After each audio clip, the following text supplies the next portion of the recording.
জামাই ষষ্ঠীর একটা ভিডিও নিয়ে এলাম তোমাদের জন্য। আজকে আমাদের বাড়িতে কি কি আয়োজন হয়েছিল তারই ভিডিও এটা, সব মায়ের হাতে বানানো।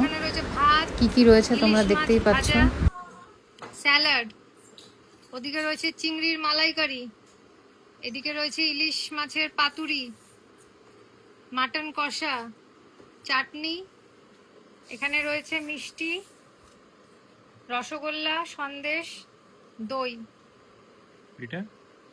এটা কি একটা ক্ষীর, এটা খেয়ে নাও। সব খেতে হবে, পারবে তো? হ্যাঁ পারবে, পুরোটা খেতে হবে, আমরা কেউ এখান থেকে নেব না। রান্না হলো দারুন। চিংড়ি খেয়েছো? এখন চিংড়ি খেয়েছি, এখন ইলিশ চলছে। ইলিশটা কেমন হয়েছে? এবার মাটন খাবে নাকি ইলিশের পরে? আচ্ছা খাও।